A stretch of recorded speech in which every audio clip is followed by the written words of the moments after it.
Hello YouTube, once again, it is I, the film apologist, on my second movie review. Let me just tell you now that I am fully awake, fully aroused. If you didn't know, my first movie review, I was half asleep, pretty much, because, I hadn't slept that whole night. You know, because I have studies and stuff for school, but, well, I guess to get things started here, another movie that I saw fairly recently, it's a while back, but during the summer, was Mission Impossible Rogue Nation. And of course, if you guys might know, it's the fifth installment in the Mission Impossible franchise. And, sorry, computer. Well, what can I say? It's the fifth installment of the Mission Impossible franchise, and it kind of, I almost kind of treat it as the second follow-up to this kind of almost reboot that the franchise has had. This reinvigoration since Ghost Protocol. Oh, I'm looking at an update on my phone. Sorry. What can I say? Mission Impossible. I loved it. Really great movie. I'm gonna say it's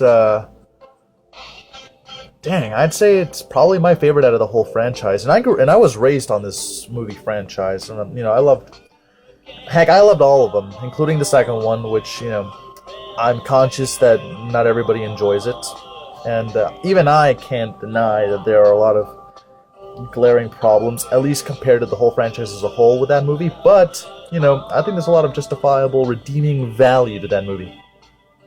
Regardless, this movie, I think, excels on all things. It's firing on all cylinders.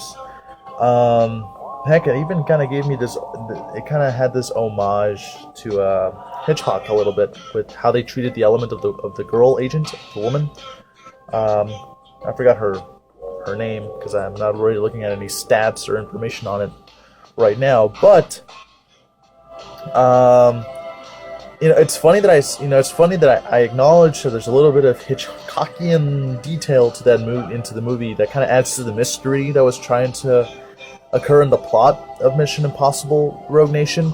I don't want to dwell too much on that because the movie also has great action set pieces that I really enjoyed.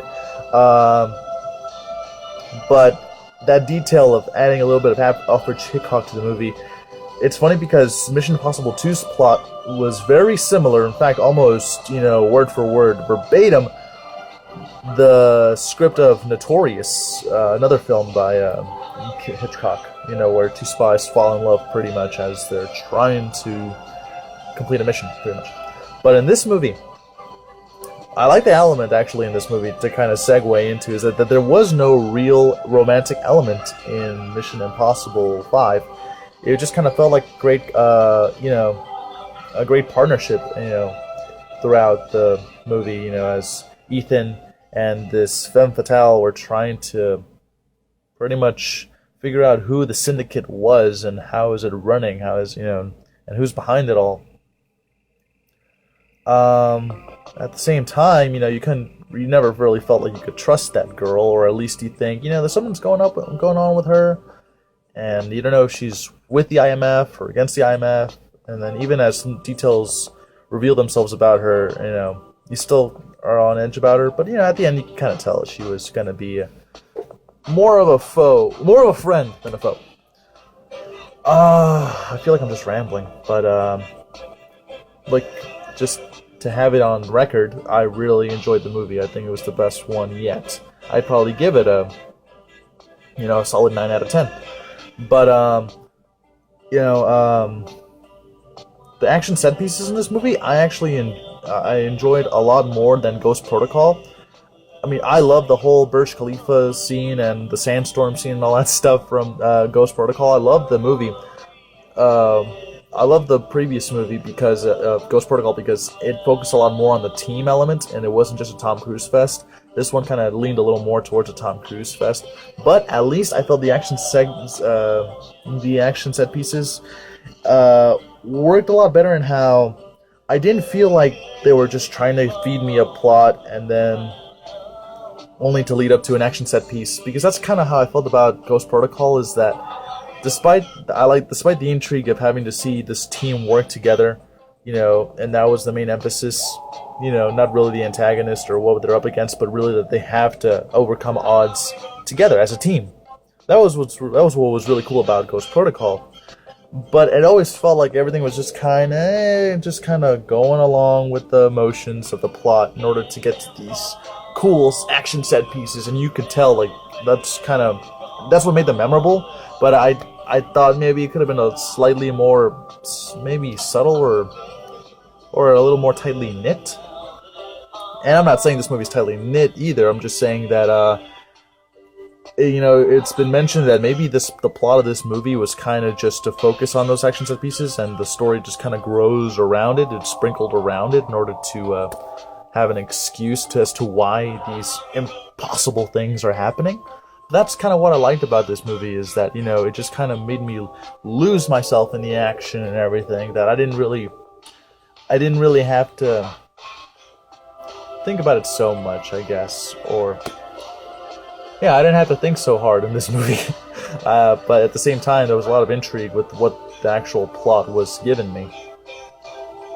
But everything is so memorable. I guess it's not that it's hard for me to isolate over the high points of this movie, like the action pieces, but there was just so much of it that I was like, man, I can't tell you too much about the action set pieces, because there weren't a few standing far apart. It kind of was all just really well mixed in together.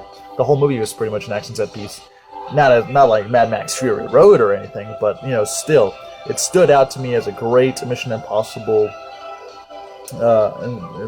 installment.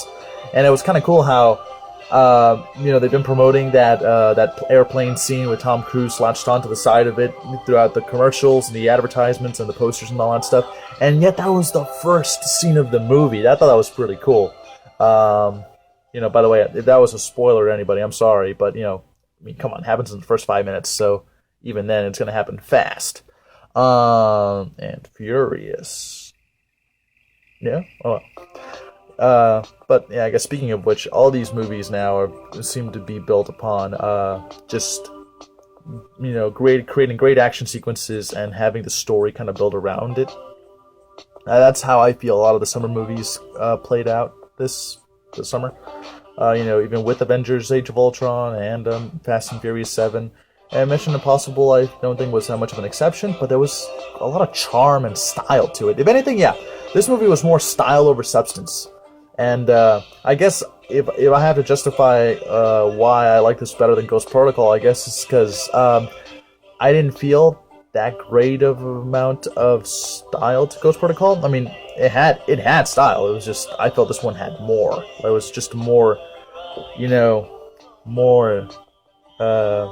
what was it from Django Unchained? More panache, pan-ass than Ghost Protocol. But it's totally up to opinions. It's totally up for debate. And Christopher McQuarrie, who wrote and directed this movie, who did The Usual Suspects also beforehand, has worked with Tom Cruise before, Jack Reacher, and I think he also pitched in a little bit in there with Edge of Tomorrow. So he knows Tom Cruise well as an actor and how to work to his strengths, and he knows how to work to the strengths of this franchise, and I think he's done a great job. Not only, it's almost like a reinvigoration of what's already been invigorated from Ghost Protocol. I think he just upped the ante, and I love that about this movie. So, like I said, 9 out of 10 solid out of this movie. I really enjoyed it. Simon Pegg was great comedic relief, yet he also played an integral role in the story.